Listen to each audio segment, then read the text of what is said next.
let's explore wild wonders at the San Diego Zoo.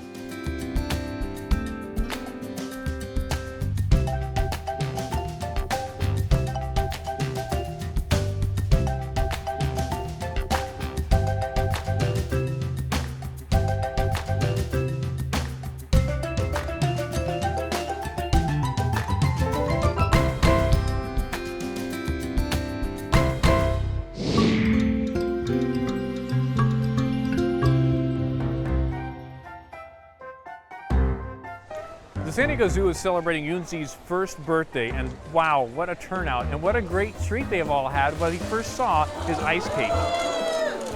Happy birthday, everyone. Cute panda. Mom, of course, has had babies before. She recognizes what an ice cake is. She went over to it right away.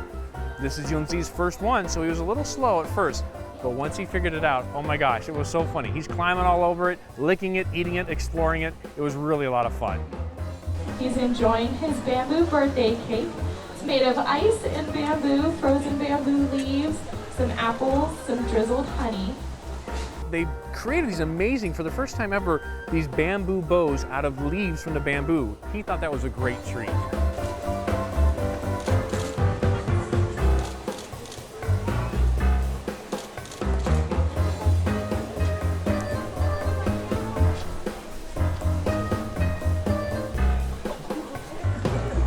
Well, pandas are notoriously curious, and especially when they're young, they like to climb up and check things out. No different today. He climbed up to the very top, wrestled with the one that was up there. When it broke off, he went down with it, climbed right back up there and started playing some more. It was so cute. The perfect cake topper. What's better than a panda on top of a cake?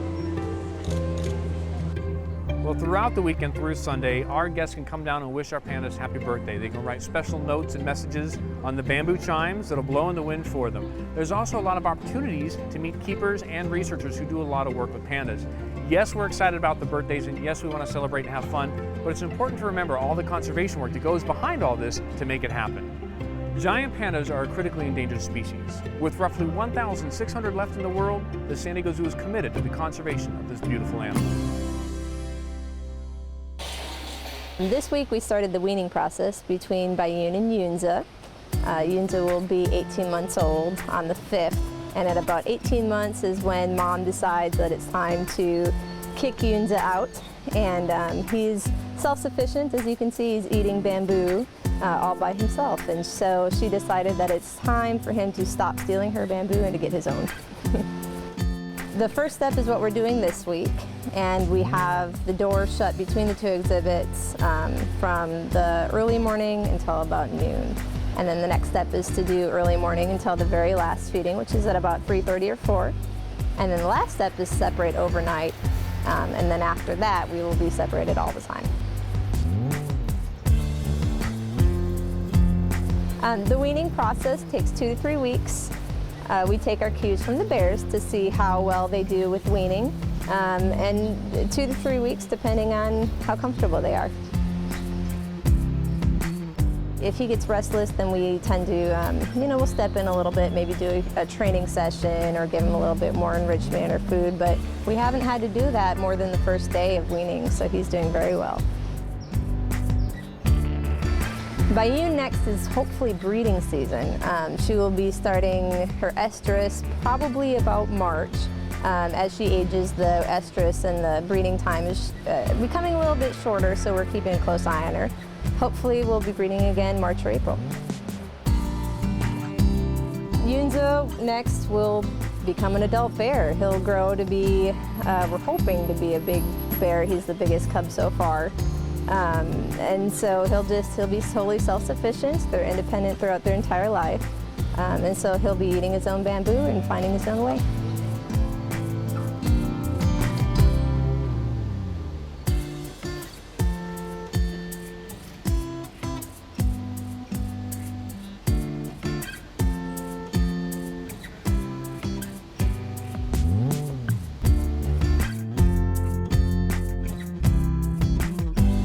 This morning has been delightful. We are at the Giant Panda Research Station, and we had the opportunity to present to Bai Yun, our mother, and Yunzi, the cub, lots of toys that have been provided through the generosity of our online viewers and many, many donors to whom we're very grateful. To start with, most of the items I drizzled just a little bit of honey on top because the pandas do have a sweet tooth and it really gets their attention. Then once they've been drawn by the honey, they may start playing with things, which is certainly the case today. When Yunza came out, the first toy he went to was a large plastic disc that was floating in a pond. And he doesn't like to get wet.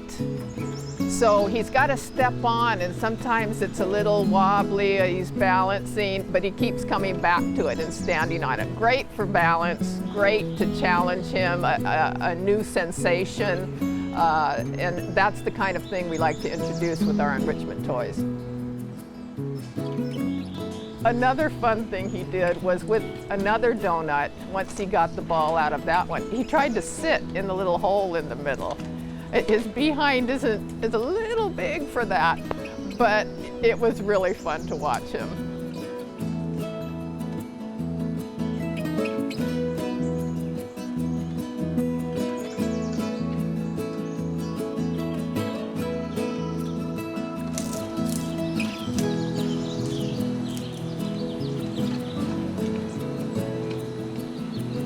For all of the items we put out, he made the rounds and he interacted with everything eventually.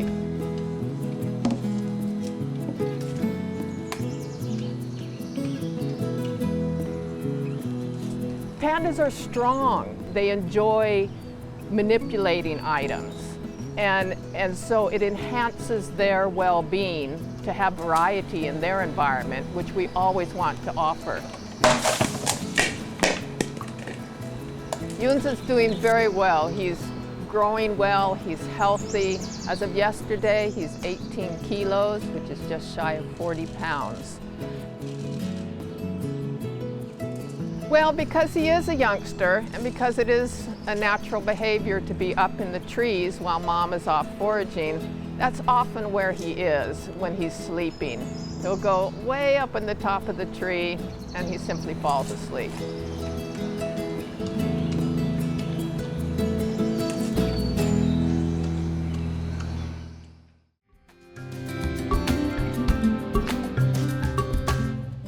Now, the mountain yellow-legged frog is a critically endangered amphibian. It's one of the most endangered amphibians in the United States. There's roughly 150 left in the wild down here in Southern California. In conjunction with all of our conservation partners, our ultimate goal in the lab and in the wild is to reestablish the mountain yellow-legged frog back into Southern California.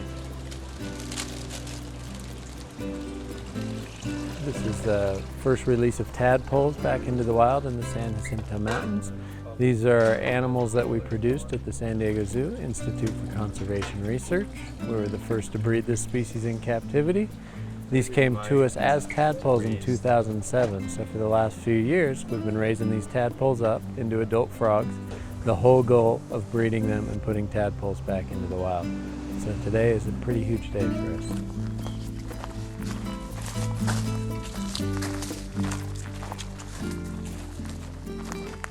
Today we're at the James San Jacinto Mountains Reserve on the San Jacinto Mountains. We're sitting at about 5,500 feet, and we've just released the first tadpoles of the southern mountain yellow-legged frog into the creek on the property. I'm so excited that we can be such an integral part in the first release of these tadpoles into the wild. So we have 36 tadpoles in all that were moved back to the wild from our lab. We're doing 4 different treatment groups of 9 animals each. So we have 2 locations that we release them in. In each location are 2 cages. So 18 animals in each location divided into 2 cages. In one of those cages, those animals will be released after about a week. We just wanted to give them an acclimation period. The other animals we're going to try and leave in there as long as we can up until the late fall. Until it really starts raining and snowing up here, and then they'll be released. And the whole goal is to look at how we need to do this in the future. Which group does better? If we keep them inside the cage longer, do they grow faster, and then do they do better? So this is a whole experiment at the same time as being released into the wild. I think it's an ideal place for them. It's perfect climate-wise and location-wise, and also we get to monitor them so closely. They're really close to our facilities. We can install cameras and watch them live on the web 24/7, so it's a perfect site to keep track of them. The introduction of these animals, about 36 animals, is huge for the species. If those all grow up into frogs and start breeding, you know, we could have just reestablished a whole new population of these guys.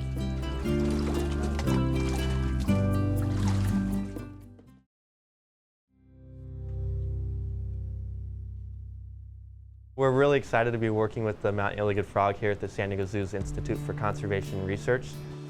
The mountain yellow-legged frog is a critically endangered species, and it's only found in 9 places in Southern California, and there's only about 200 frogs left in the wild. So we're going to be breeding them and reintroducing them so that we can get healthy populations, so that we can reestablish the balance in the ecosystem where they were once found. We're working to hibernate these frogs in a really cold winter condition. So we have 24 of the frogs down to 40 degrees Fahrenheit to simulate the natural winter condition they would experience up in the mountains. And then we're going to be bringing them out and simulate the spring temperatures with the warmer water. We're hoping that we'll have up to thousands of tadpoles. We have 24 frogs in hibernation right now, and we're going to be bringing them out, and then we hope to have a lot of breeding behavior, and we're going to be measuring that and examining the effects of the hibernation. So we did a habitat survey last summer of the potential reintroduction sites, and we looked at habitat variables like the amount of water, shade, water flow, and water quality, and we also made sure there was no introduced species that would eat the frogs and their tadpoles. And then we're going to go this summer and reintroduce them back into the sites that we found were suitable for them.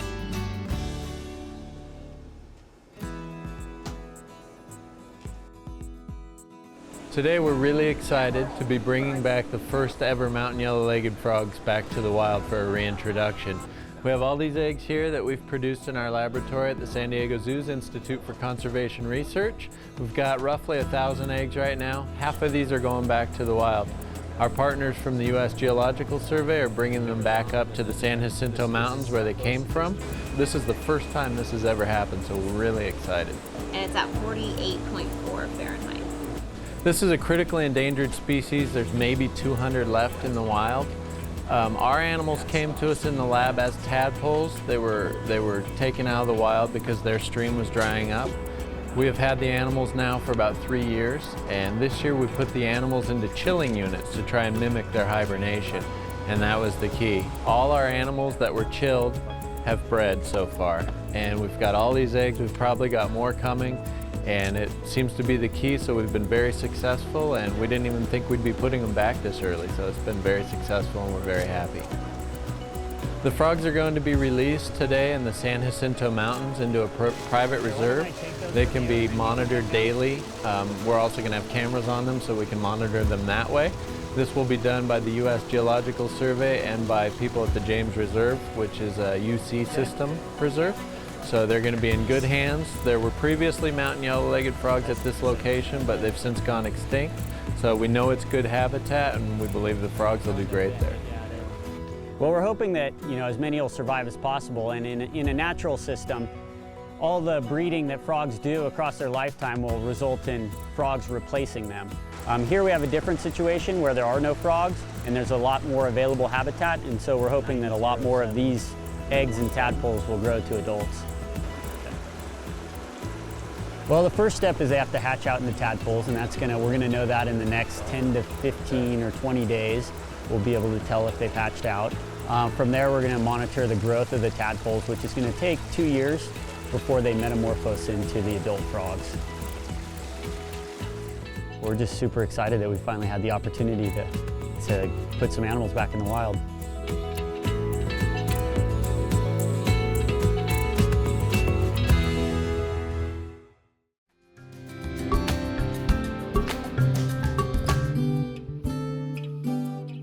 The Desert Tortoise Conservation Center is actually a partnership between the Fish and Wildlife Service, the Nevada Department of Wildlife, Bureau of Land Management, and now with the San Diego Zoo. Well, U.S. Fish and Wildlife Service wanted to partner with the San Diego Zoo because there's been a lot of work done here at the Tortoise Center to try to help recover the tortoise, but we needed someone who could come in and really make an impact in terms of animal care and real forward-thinking research, and the San Diego Zoo really is the best place to help us do that. The Desert Tortoise Hotline is a service provided by Clark County in southern Nevada that removes tortoises in areas that are potentially in conflict with the development for urbanization of Clark County. We realize that people like to keep tortoises as pets, but we discourage that as an activity. Tortoises are a wild animal. However, if you do have tortoises in your backyard, we would ask you please not to breed them. The baby tortoises are very difficult to put into a good condition for release, and wild tortoises make a better release candidate than babies bred in your backyard. When the tortoises arrive off the hotline, we bring them in and each gets an individual ID number so we can track them for the whole time that they're here.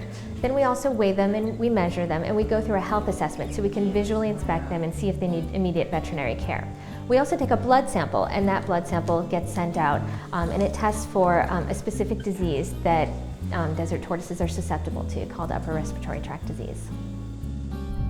We have as many as 1,200 tortoises on site here during peak season, and during off season, which is the winter time, we have anywhere up to 300 or 400 tortoises here. Well, desert tortoises are faced with a number of threats.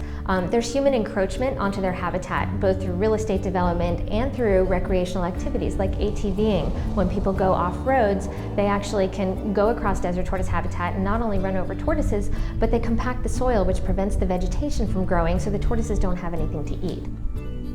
They also have other threats that are natural in the desert, like raven predation. Ravens love to eat little hatchlings. And because of the drought we've had over the past several years, there are other animals that are now eating tortoises that didn't used to eat them, like coyotes. Well, we should all care about tortoises because they're a direct reflection of what's going on in the desert. They provide protection for other species with their burrows. They also spread seeds throughout the desert so they revegetate where they've already eaten. And they're really just a reflection of the health of the desert and really a symbol for all of us to appreciate the desert. The goal of the San Diego Zoo at the Tortoise Center is to not only provide the best animal care that we can for these tortoises, but also to do research to help in the recovery of these animals and ultimately release them back to the wild in the Mojave Desert where they should be.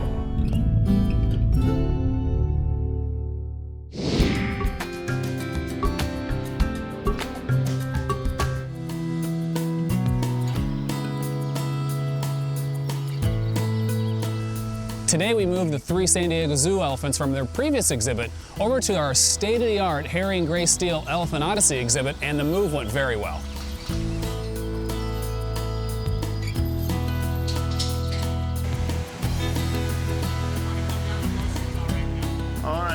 So starting at 5 a.m., keepers arrived to start working with the elephants. They asked them to enter their transport crates. Then large cranes picked up those crates, put them on the backs of trailers. They drove the trailers over to Elephant Odyssey and then unloaded the animals one by one.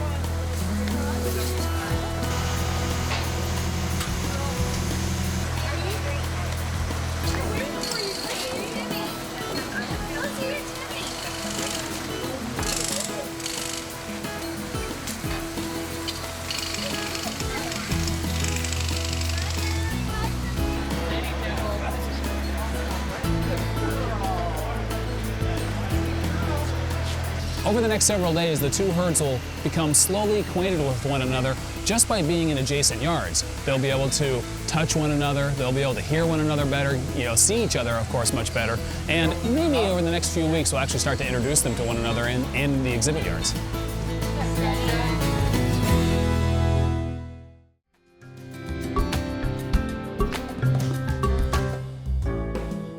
You can see these ants in the Children's Zoo at the San Diego Zoo, and our invertebrate exhibit is called Spineless Marvels, and the leafcutter ant exhibit is the newest exhibit.